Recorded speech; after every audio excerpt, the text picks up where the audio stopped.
Innal hamdalillah nahmaduhu wa nasta'inuhu wa nastaghfiruhu wa na'udzu billahi min shururi anfusina min sayyiati a'malina may yahdihillahu fala mudilla lahu wa may yudlil fala hadiya lahu asyhadu an la ilaha illallah wahdahu la syarika lahu wa asyhadu anna Muhammadan abduhu wa rasuluh. Allahumma salli ala Muhammad abdika wa rasulika kama sallaita ala Ibrahim wa barik ala Muhammad wa ala ali Muhammad kama barakta ala ali Ibrahim. Amma ba'du. Syukur kepada Allah Subhanahu wa taala kerana pada malam ini kita dapat bersama-sama untuk kita sambung kuliah kita yang telah kita tinggalkan sebelum daripada Ramadan.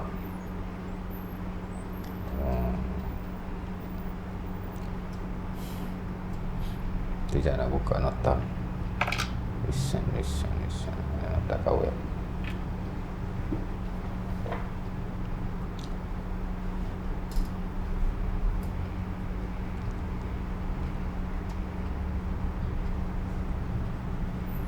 Tu nak buat apa depan tu? Tutup nak tutup. Siling.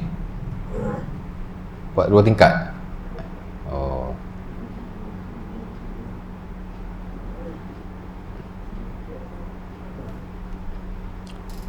Di mana kuliah yang lalu kita dah masuk kitabus solah, the science of prayer, dan saya dah sebut daripada awal ada juga sebagaimana kitabut taharah dalam kitabus solah ada beberapa bab yang lain.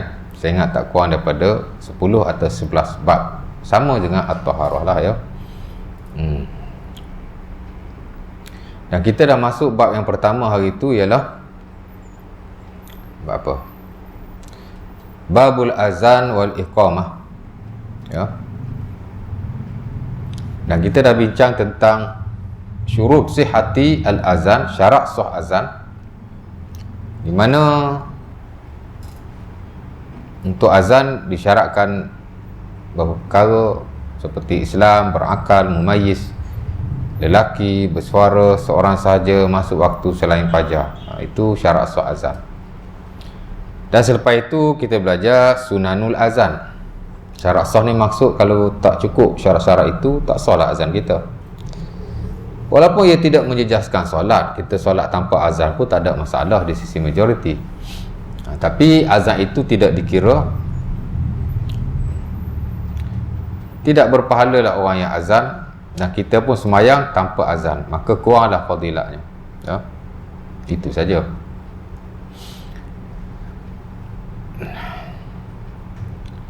Walaupun sebahagian atau segelintir yang lain kata wajib, walaupun taklah membatalkan solat, tapi berdosa solat tanpa azan ya.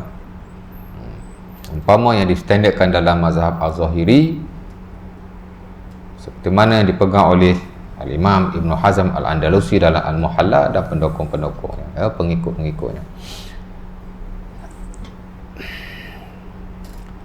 Baik, sunanul azan, sunat-sunat azan pun banyak. Muazzin hendaklah seorang yang amanah. Amanah di sini maksud orang yang amanah terhadap waktu solat lah ya. Tak bermain-main dengan waktu solat ya. Betul-betul amanah. Dan ini disebut sendiri oleh Rasulullah SAW seperti mana dalam hadis yang diriwayatkan dalam Sunan At-Tirmizi daripada Abi Hurairah, umana'ul muslimina ala salawatihim wa suhurihim al-muazzinun ya. Penjaga-penjaga amanah orang-orang Islam terhadap solat-solat mereka dan sahur-sahur mereka ialah al-muazzinun, yakni orang-orang yang azan ya. Jadi depa ni pemegang amanah. Of course lah pemegang amanah orang yang besar fadilatnya di sisi Allah Subhanahu wa taala ya. Amin ya. Kalaulah tidak ada fadilat-fadilat lain yang dinyatakan dalam hadis-hadis Rasulullah SAW, hadis ini sudah mencukupi untuk nak menyatakan bahawa terlalu besar fadilat orang yang azan, pemegang amanah ya. Of course lah ada hadis-hadis yang lain menyatakan fadilahnya, dan itu saya juga dah sebut dalam mukaddimah al-azan tentang fadailul azan, the privilege of azan. Banyak fadilah-fadilah azan kan. Ya. Sebab itu di sisi segelintir para ulama, azan lebih afdal daripada imam. Ya. Walaupun majoriti berpegang imam lebih afdal daripada muazzin. Jadi imam tu lebih baik daripada jadi muazzin. Ya.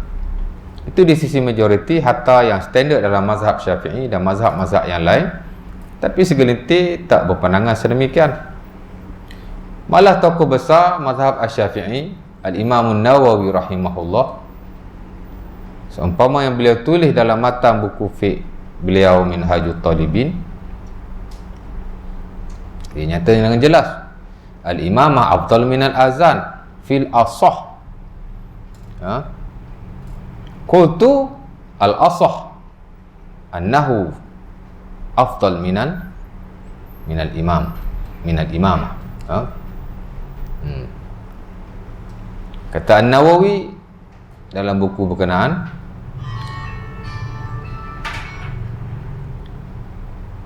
al-imamah afdal minal azan fil asah. Qultu al-asah annal azan afdal minha. Katanya menjadi imam lebih afdal daripada azan. Fil asah maksudnya pendapat yang paling sahih, yang paling standard dalam mazhab Syafi'i. Pasal buku tu kan buku mazhab Syafi'i, Minhajut Talibin. Ya. Kemudian dia sebut balik, qultu, aku kata, al-asah sebenarnya yang lebih sahih. Dia sebut yang paling sahih dalam mazhab Syafi'i ialah jadi imam lebih afdal daripada azan. Aku pula kata al-asah sebenarnya lebih sahih. Yang sahih di atas yang sahih, maksudnya bukan begitulah. Ya. Dia sebut hak paling sahih dalam mazhab Syafi'i al-asah, kemudian dia buat mari al-asah di sisi dia sendiri. Annal azan afdal minha. Ya. Azan adalah lebih afdal daripada imamah. Kerana terlalu banyak fadilat-fadilat berkaitan dengan azan dan orang-orang yang azan. Baik. Jadi ada banyak sunat-sunat muazzin tu ya. Muazzin seorang yang amanah ya. Amanah ya.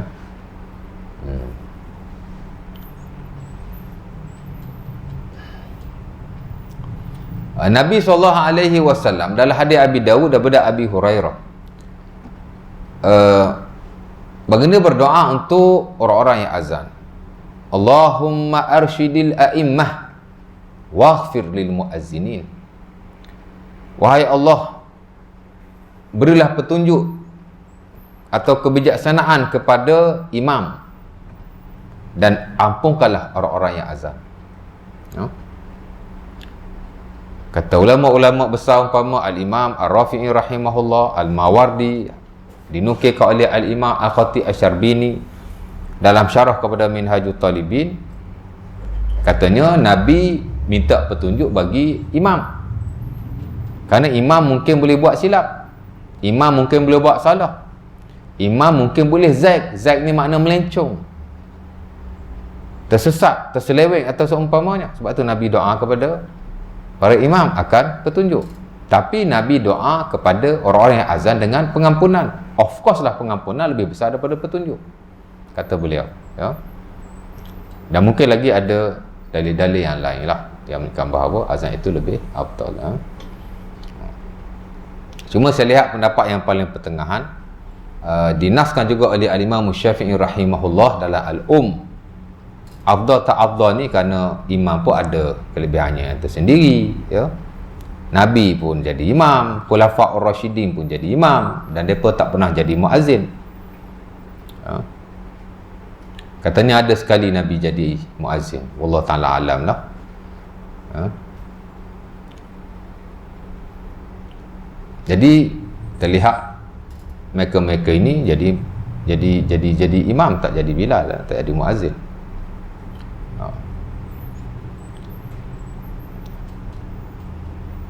Tapi ada nas yang banyak yang menunjukkan bahawa kelebihan azan dan orang-orang yang azan. Jadi masing-masing ada kelebihan masing-masing.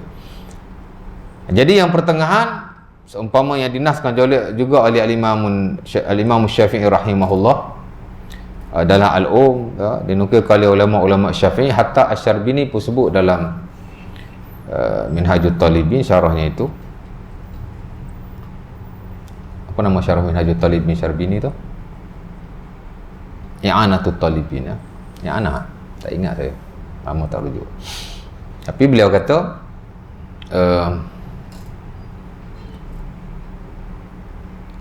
afdal tak afdal ni melihat kepada keadaan seseorang itu, ya. Kalau dia ada kelebihan sebagai seorang imam, so afdal bagi pihaknya atau pada hak dirinya untuk menjadi imam, ya. Kalau dia orang yang bacaannya bagus, ada ilmu yang bagus, ya, maka dia lebih layak dan afdal menjadi imam.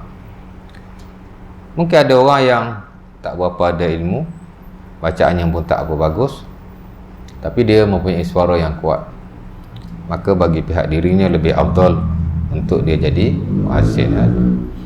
Dan kita lihat itulah pendapat yang paling pertengahan lah. Suara baik dan kuat, of course lah, ya, suci daripada hadas, tahu waktu azan secara berdiri, azan tempat tinggi, ya.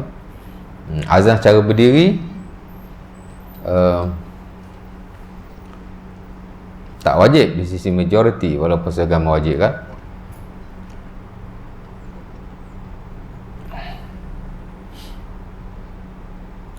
Al-Imam Abu Saud rahimahullah dikata boleh azan sambil duduk walaupun tanpa keuzuran, ya. Ajma'u ala annahu yu'azzinul mu'azzin wa huwa qa'im wa farada Abu Thawr faqala yu'azzinu jalisan walau bila usrin. Kata Al-Imam Ibn Munzir dalam buku Al-Ijma', telah ijma' dan sepakatlah bahawa seseorang muazzin itu hendaklah diazan secara berdiri, dan bersendirianlah Abu Thawr, ya, di mana beliau mengatakan bahawa boleh azan secara duduk walaupun tanpa keuzuran, ya. Dalam hal ni Abu Thawr bersendirilah, ya. Kena Abu Thawr, ya.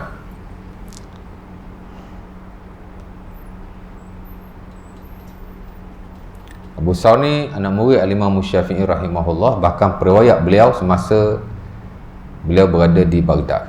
Abu Thawr dia juga mujtahid dan seorang ulama besar.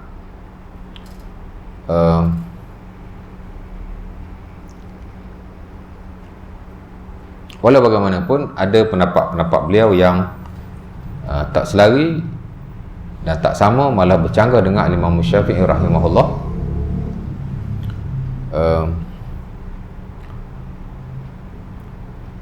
Dan disebutlah dalam buku-buku fiqh yang ada. Abu Sa'd ni ulama besar lah, ya. Dalam kitab Taharah, kitab bersuci, beliau ada tak kurang daripada 10 pendapat besar yang menyalahi Al-Imam Syafi'i rahimahullah dan mazhab Syafi'i, walaupun dia anak murid Syafi'i.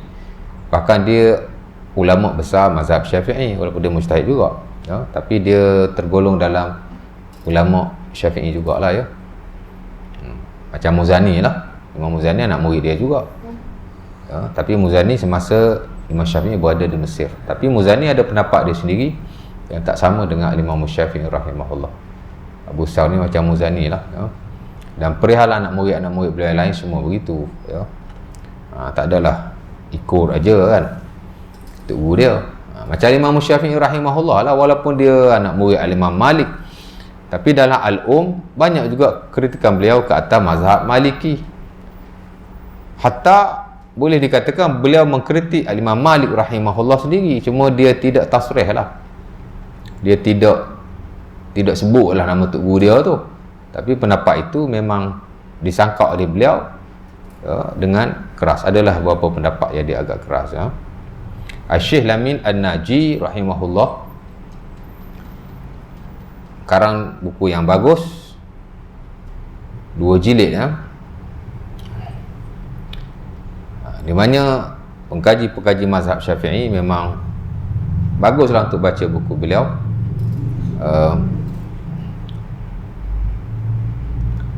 Tajuk buku beliau ialah Al-Qadim wal Jadid fi Fiqh Syafi'i rahimahullah.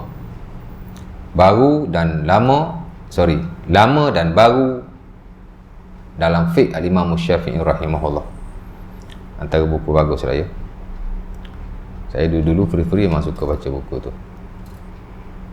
Jadi dia ulas lah ya kritikan-kritikan Al-Imam Syafi'i rahimahullah ke atas pendapat dan pegangan mazhab yang lain, termasuk mazhab Malik dan guru dia sendiri ya. Cuma dia tidak tasrih itu saja. Ya. Ada pendapat dalam mazhab Syafi'i, haji pun tak boleh buat untuk orang lain. La yahujju ahadun an ahad. Ya. Kerana ada hadis daripada Ibnu Umar. Dan itu juga pendapat Al-Imam Malik rahimahullah. Ya, walaupun ada riwayat yang lain daripada beliau, tapi salah satu pendapat disandarkan kepada beliau. Imam Syafi'i kritik. Ya. Hadis Nabi benarkan. Ibnu Umar tak benarkan. Jadi dia kata, bagaimana orang yang mengaku alim dalam fiqh tapi menjadikan kalam Ibnu Umar sebagai hujah ke atas Rasulullah sallallahu alaihi wasallam. Ya. Sana tek dia kata tu. Kaifa yanbaghi liman nasaba nafsahu ila al-fiqh ila al-ilmi yaj'al qaula Ibnu Umar hujjatan ala Rasulillah sallallahu alaihi wasallam. Bagaimana orang yang menyadarkan dirinya kepada ilmu menjadikan kata-kata Ibnu Umar sebagai hujah ke atas Rasulullah sallallahu alaihi wasallam. Nabi kata boleh, Ibnu Umar kata boleh. Kena ikut Ibnu Umar. Bukan begitulah ya. Dan itu kritikan ke atas guru beliau sendiri Al-Imam Malik rahimahullahu taala. Ya. Benda ni biasa aja kan. Tak ada apa pun. Tapi bagi setengah orang dia tak boleh nak terima ya. Boleh jadi kerana dia tidak ada ilmu, boleh jadi kerana ketaksuban. Kerana penyakit ilmu ni selain daripada jahil ialah taksub, fanatik. Ya. Baik. Azan tempat tinggi menghadap kiblat masuk jari ke telinga awal waktu, saya ingat saya dah hurai belaka. Kemudian yang last tu pun saya dah hurai kan. Ada soalan? Tak ada kan? Ada nak tanya apa-apa before we leave this topic, sebelum kita tinggalkanlah tajuk ni? Ada nak tanya apa-apa?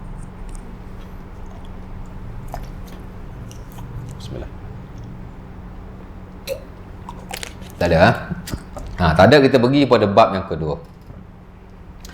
Itulah bab syurut sihatis solat. Bab syarat sahnya solat. Di mana sebagaimana ibadah-ibadah yang lain, dulu kita bincang pasal wudu, pasal tayammum, siapa lagi? Pasal mandi wajib, ya.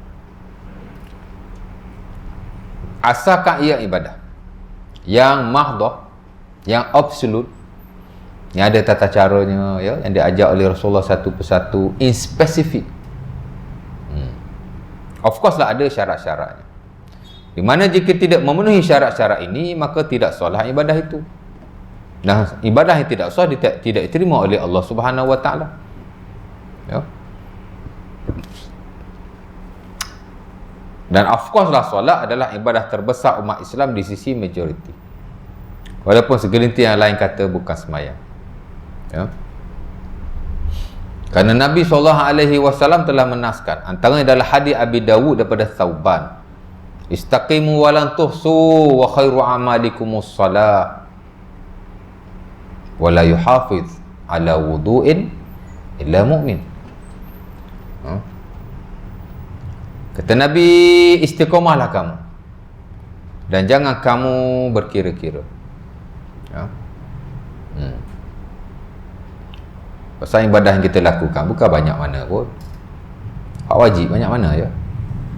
Kalau kita tambah hak sunat sekalipun, berapa banyak kita boleh buat? Betul tak?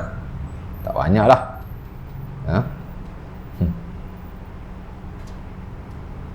Jadi yang penting ialah istiqamah. Innama ana basyarum mislukum yuha ilai annama ilahukum ilahu wahid fastaqimu ilaihi wastaghfiruhu wailul lil musyrikin. Ya. Surah apa ya? Surah Fussilat. Ayat ke-7. Nanti saya akan baca juga ayat ni, depan-depan ada ayat ni. Ni ayat fiqh juga sebenarnya. Tapi selepas itulah, sebelum tu Nabi kata, sesungguhnya aku adalah manusia seumpama kamu, diwahyukan kepadaku. Sesungguhnya Tuhan kamu ialah Tuhan yang satu. Fastaqimu ilaihi, istiqamahlah kamu kepadanya. Wastaghfiruhu, dan mintalah ampun daripadanya. Wa wailul lil musyrikin, dan celakalah ataupun neraka wailah bagi orang-orang yang musyrikun.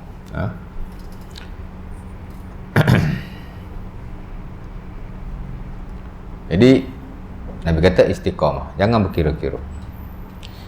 Wa'lamu anna khaira amalikumus salah, dan ketahuilah bahawa sebaik-baik amalanmu adalah sembahyang, dan tidak menjaga wudu melainkan seseorang itu adalah mukmin. Ya, dulu kita belajar bab wudu,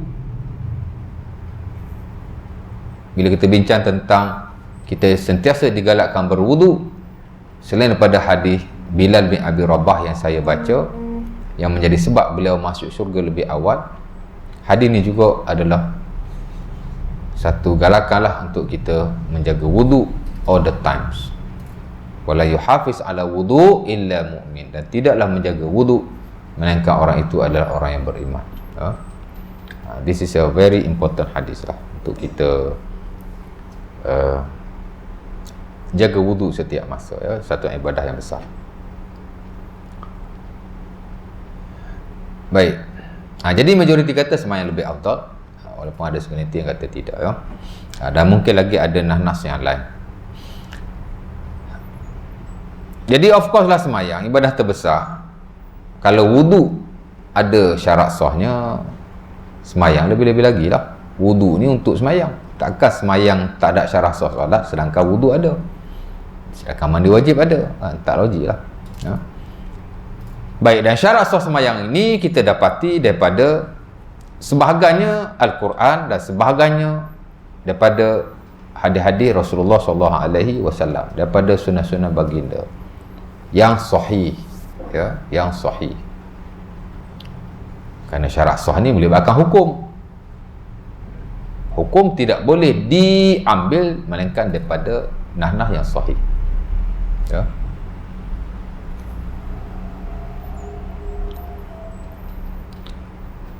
Ada berapa di situ? 1, 2, 3, 4, 5, 6, 7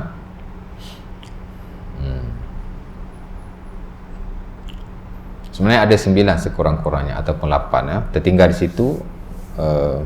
Suci daripada najis, tak masuk, tertinggal. Satu lagi niat. Biasanya saya akan masukkan niat dalam syarat sah ibadat, biasanya lah.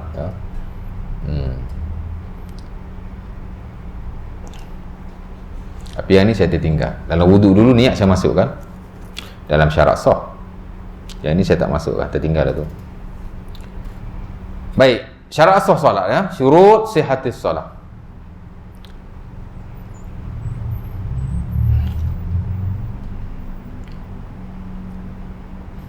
Pertama ialah Islam. Dalam mana-mana syarat sah ibadah, ambil daripada awal dulu, wudu, tayammum, mandi wajib. Of course lah sembahyang, Islam adalah syarat yang paling utama untuk mengesahkan sesuatu perbuatan solat.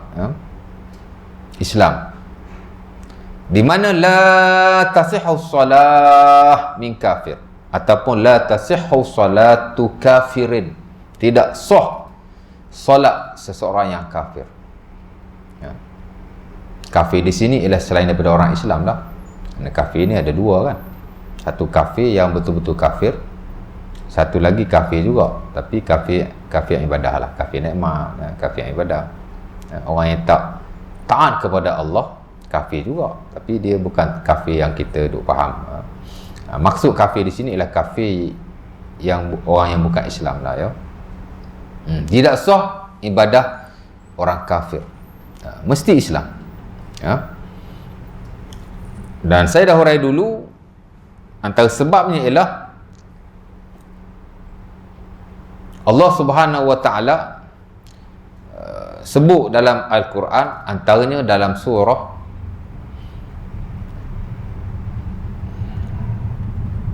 At-Taubah ayat 54. Kata Allah, wa ma mana'ahum an tuqbal nafaqatuhum illa an kafaru billahi wa bi rasulih.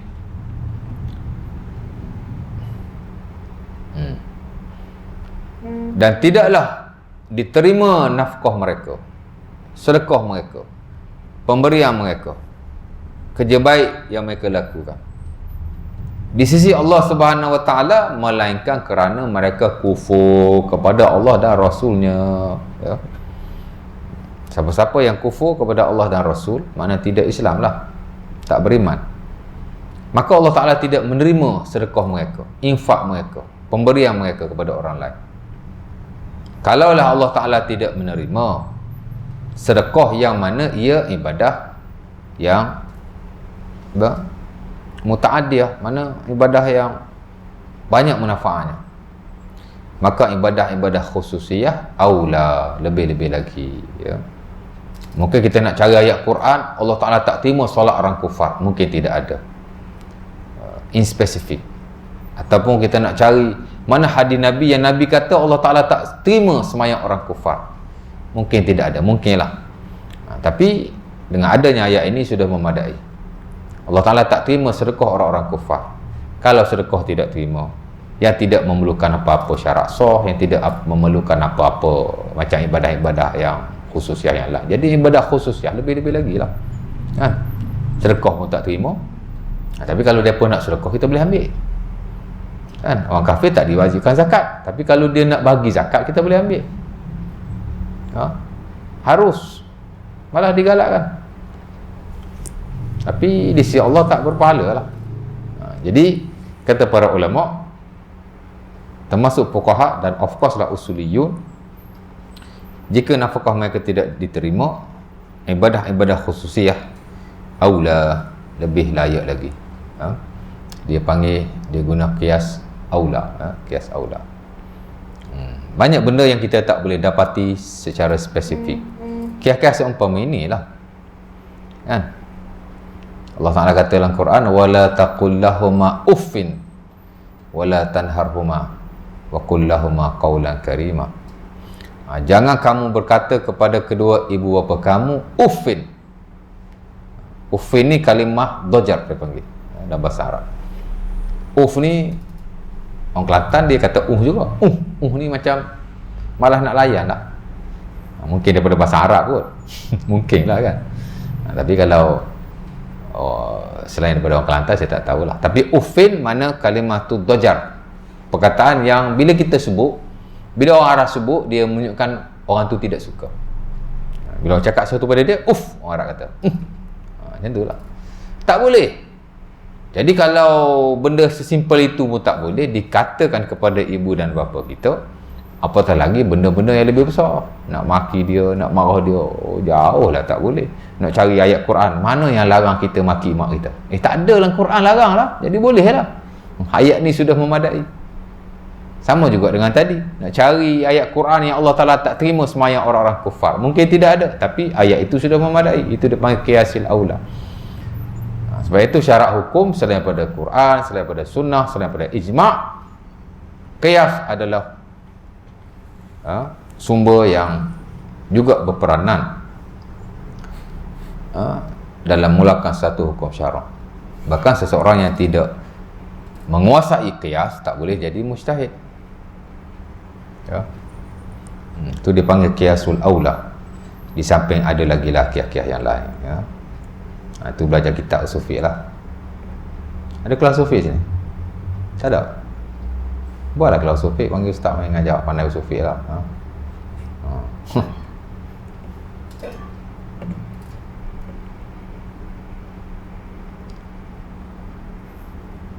Master saya mau usul fiqh, ijtihad, dan tapi usul fiqh ni dia ada 4 bidang yang besar, kan. Dia ada bidang dalil, dia ada bidang hukum, dia ada bidang ijtihad dan taklid, dan dia ada bidang ta'arud dan tarjih. Saya bidang yang ketiga tu, ijtihad dan taklid. Sebab tu saya memerangi taklid. Sebab saya belajar masters pasal taklid. Kan?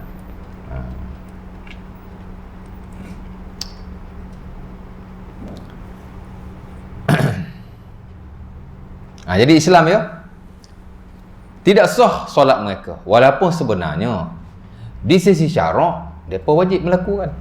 Dan itu pendapat majoriti, termasuk yang standard dalam mazhab Syafi'i dan mazhab-mazhab yang lain.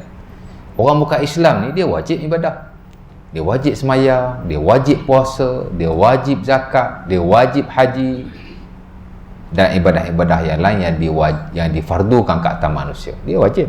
Dia tahu kata orang Islam, dia wajib juga. Tapi tak sah, tapi wajib di sisi majoriti lah ya. Sebab itu dalam sebahagian buku fiqh, bila dia bincang tentang syarat sah solat, dia sebutlah tak sah ibadah atau solat orang-orang kufar, tapi mereka wajib melakukan. Bukan mereka wajib melakukan, mereka wajib di sisi Allah Subhanahu Wa Taala, hukum mereka tetap wajib.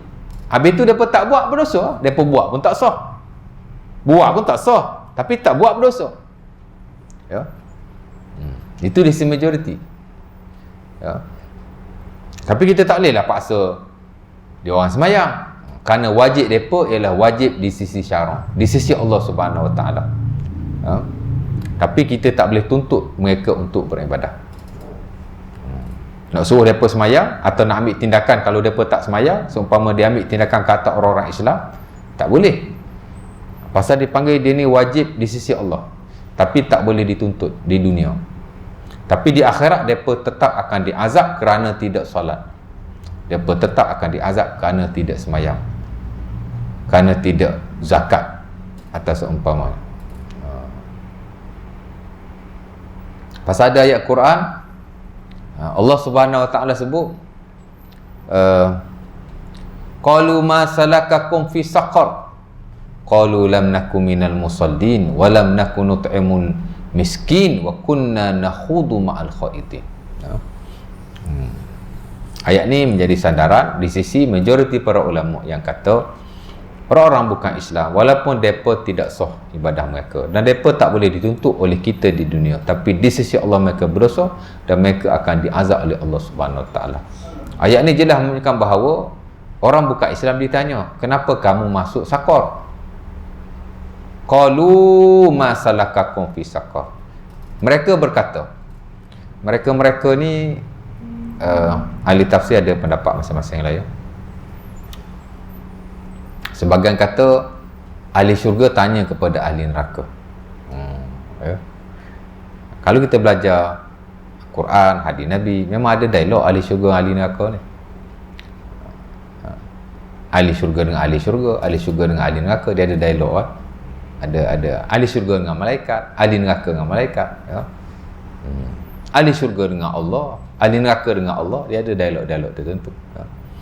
Jadi qalu, mereka berkata, masalah kaukum fi saqar, kenapa kamu masuk neraka saqar? Neraka saqar ni ialah neraka yang dikhususkan kepada orang yang tidak solat. Orang kafir masuk juga dalam tu ya. Sebagian kata mereka berkata tu malaikat yang tanya. Malaikat yang tanya ya. Tak kisahlah ya. Tapi mereka ditanya, kenapa kamu masuk saqar? Dia pun berkata, lam naku minal musallin, kami masuk neraka ni sebab kami tidak solat. Jadi mereka pun diazab kerana tak solat ya. Jadi di sisi Allah mereka wajib dan mereka akan dihukum kerana tidak melakukannya. Kat akhirat lah ya, kat dunia tak boleh lah. Kemudian dia jawab lagi, walam naku nut'imul miskin ya. Kami tak memberi makan kepada orang-orang miskin ya. Tak bagi zakat lah.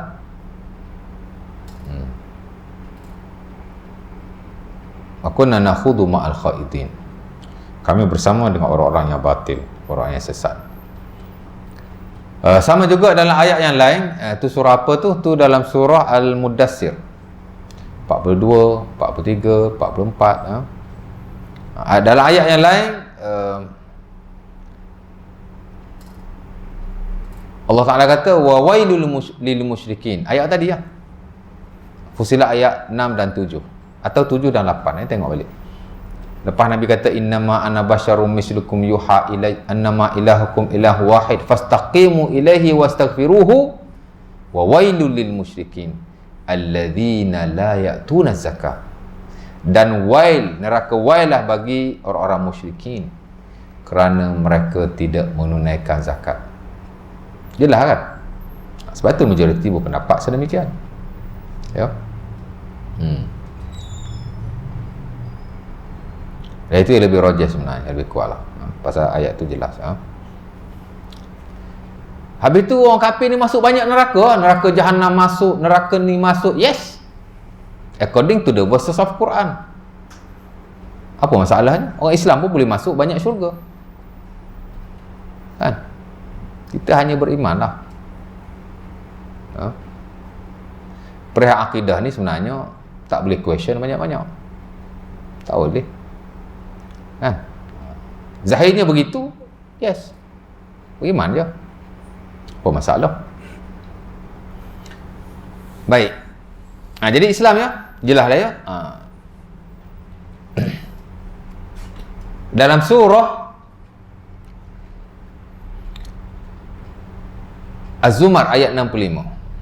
Ayat ni saya baca dah dulu ni, long time ago lah. First masa wuduk dulu saya dah hurai lah secara ringkas lah. Walaqad uhiya ilaika wa ilal ladzina min qablika la in asyrakta la yahbatanna amaluk. Dan telah diwahyukan kepada kamu dan orang-orang sebelum kamu jika kamu syirik. La in asyrakta, jika kamu syirik, la yahbatanna amaluk wa la takunanna minal khasirin. Akan binasalah amalan-amalanmu dan kamu akan jadi orang-orang yang rugi. Betul-betul kamu akan jadi orang-orang yang rugi. Wa la takunanna. Belajar bahasa Arab, nun di situ dipanggil nunut taukid. Kalau terjemah, kita kena bagi emphasis. Wala takunanna minal khasirin, dan benar-benar kamu akan menjadi orang-orang yang rugi. Dan kamu akan menjadi orang yang rugi. That is wrong. Itu salah terjemah macam tu. Pasal setiap huruf dalam bahasa Arab ada maksudnya, ada makna dia. Dan of course lah nun taukid, nun yang nak memberi penekanan. Wala takunanna minal khasirin, dan kamu akan benar-benar menjadi orang yang rugi. Ya. Sebab tu benda terbesar dalam Islam ialah tauhid dan syirik. Bukan hanya dalam akidah, malah dalam hal-hal yang lain. Belajar fiqh ibadah pun kena relate dengan syirik. Ya, pasal ada juga ayat-ayat tauhid dan syirik kan. Kita belajar bab syarat sah ibadah mesti Islam. Baca ayat syirik juga. Kan? Pasal kalau terlibat dengan kesyirikan, maka tidak terimalah ibadah kita di sisi Allah Subhanahu Wa Taala. Banyak mana pun, ya, Allah Taala tak terima. Syirik yang kecil, of course lah syirik yang besar. Syirik kecil ni riak lah. Riak, sum'ah, ya, ujub.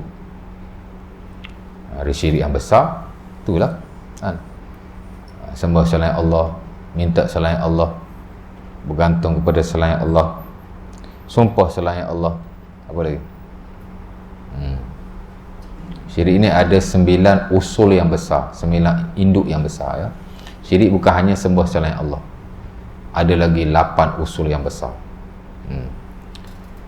Tapi unfortunately kita bila belajar tauhid kan, fokus sifat Allah saja ya. Konon-konon kalau belajar sifat 20 tu dah khatam lah tu tauhid tu, tapi duk terlibat dengan benda-benda yang merepek lagi. Sebab tu Nusantara kita ni banyak khurafat, banyak sihir ya. Pasal bila belajar tauhid, tak belajar tauhid dan syirik, menerusi ayat-ayat Al-Quran dan hadis Nabi SAW ya. Yang paling senang tatayur, kesialan, benda tu sial, benda ni sial. Oh ni kalau ada sarang labah-labah kat dalam rumah, rezeki tak masuk, tu tatayur. Antara sebahagian besar daripada dakwah Nabi ialah membantras tatayur yang ada pada zaman jahiliah.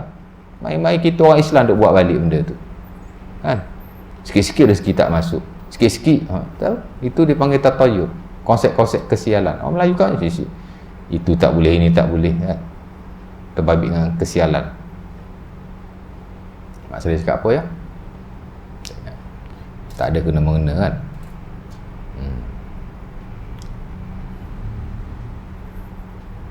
Salahnya yang duduk sebar pun ustaz juga. Ada seorang tu, terkenal lah, saya sebut nama, tuan-tuan pun ingat, tuan-tuan pun kenal. Dia mengajar, dia kata kalau kita buat 15 benda ni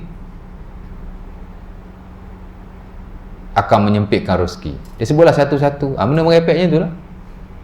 Sang laba-laba ada kat rumah. Time matahari tenggelam, duduk depan pintu. Lepas tu malam-malam pinggan tak basuh, duduk kat sinki. Kita makan-makan longguklah sinki. Makan-makan longguklah sinki. Satu malam tak basuh. Menyebabkan rezeki akan sempit. 15 bukan sikit, banyak. Saya pun personal messenger dia. Saya nak minta dalil dengan ustaz ni. Mana dalil ni satu persatu? Dia hantar gambar kitab kat saya. Dia ambil gambar kitab, muka depan, kulit kitab lah, dia bagi kat saya. Saya kata kat dia, saya nak dalil, saya bukan nak kulit kitab. Cerita dia, masa saya di kampung dulu, ustaz saya dah baca benda ni. Saya tahu dalam kitab tu. Tapi sampai hari ni pun tak ada dalil. Ingat semua buku tu boleh dipegang ke? Itu tak toyok. Repek banyak.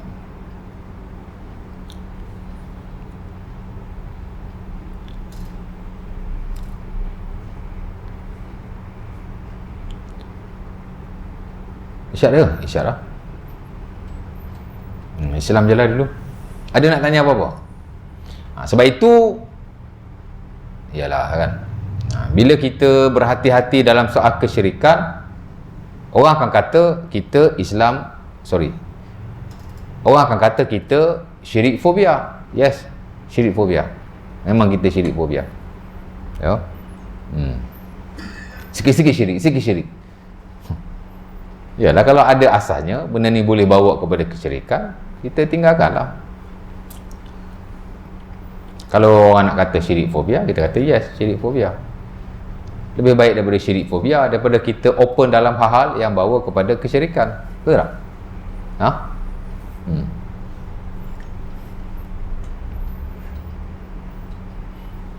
Jadi kita habis syarat yang pertama adalah Islam, ya.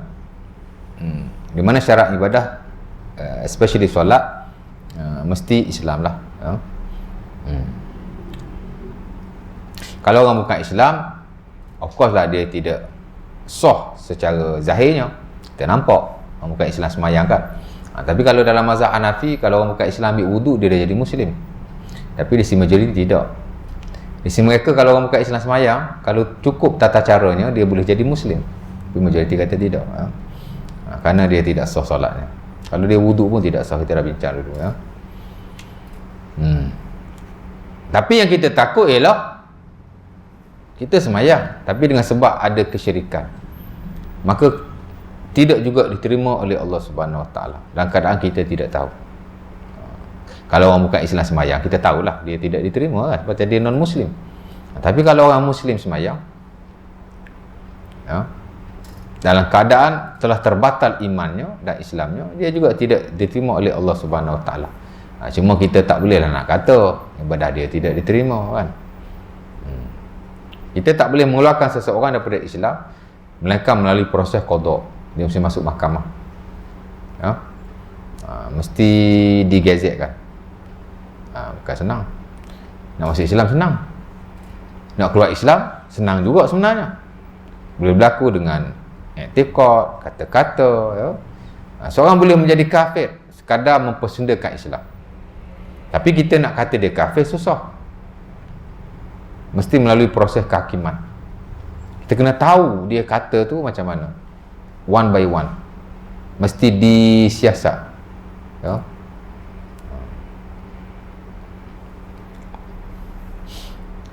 Baik. Jadi setakat tu dululah, ya. Nanti the next kita sambung sikit berakal mumayyiz. Itu mungkin saya akan sepetah lalu saja. Dan kita masuk yang keempat lah, suci daripada hadas, suci daripada najis. Ini pun kita dah sentuh dulu masa bab wudu, masa bab najasat, kita dah sentuh lah ya tentang hadas dan najis. Mungkin ada isu-isu lain yang kita boleh kongsikan. Ada nak tanya apa-apa? Ada soalan? Bismillah.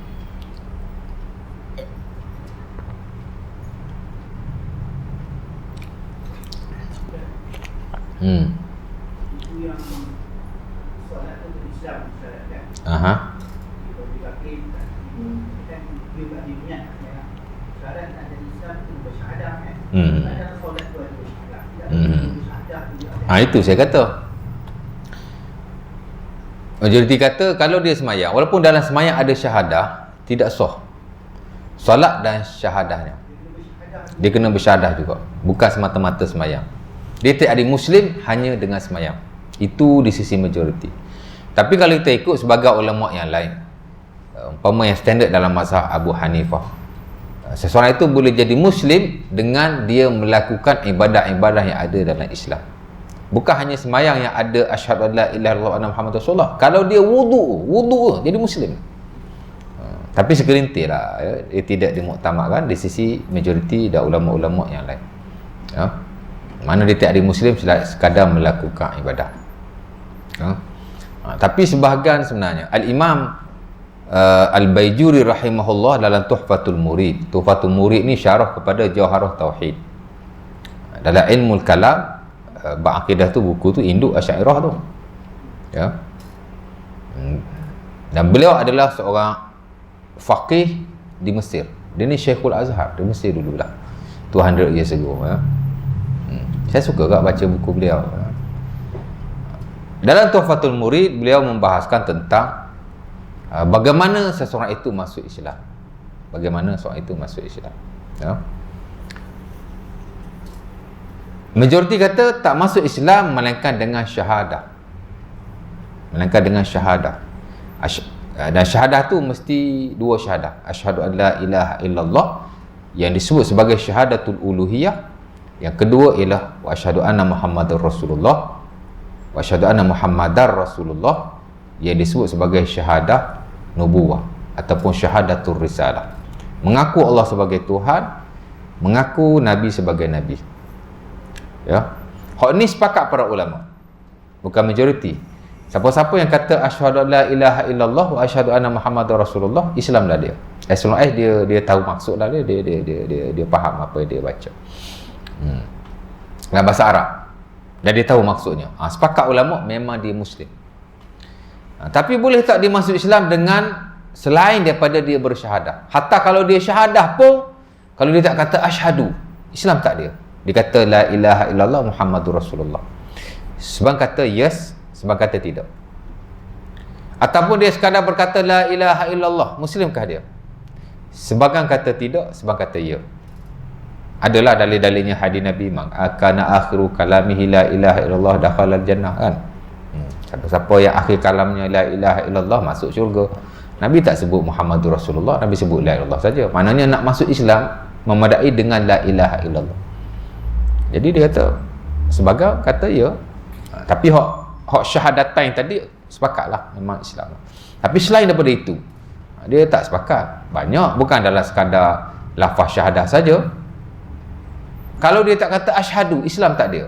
Sebab kata tidak. Sebab kata ya. Dan ini disebut juga oleh Al-Imam Ibn Hajar dalam fatwa hadisah beliau. Sama juga kalau orang tu buat ibadah-ibadah dalam Islam. Macam tadilah wudu, dia masuk Islam tak? Sebab kata tidak. Sebab kata ya. Semayang umpamanya, of course lah dalam semayang ada syahadah. Sebab kata ya, sebab kata tidak. Kalau dia berzikir dengan zikir-zikir yang ada dalam syarak selain daripada la ilaha illallah, contoh dia kata subhanallah, maha suci Allah, Muslimkah dia? Sebab kata tidak. Sebab kata ya. Atau sekadar dia berdoa, Allahumma khfirli contohnya, ya Allah ampunkanlah aku. Majoriti kata tak Islam dengan hanya doa. Tapi segelintir kata ya. Ada asasnya. Dalam hadis Muslim atau Bukhari, Aisyah tanya Nabi, ya Rasulullah, ibnu Jud'an kana fil jahiliyah yut'imu al-miskin wa yasilur rahim. Hal dzalika nafi'uhu? Nabi kata la. Innahu lam yakul yawman rabbi ighfirli khati'ati yawmaddin. Aisyah tanya Nabi, wahai Rasulullah, Ibnu Jud'an, orang Arab jahiliah ada sebahagian dia baik dengan orang, ya. Antaranya Ibnu Jud'an lah. Aisyah kata dulu, masa zaman jahiliah dulu, dia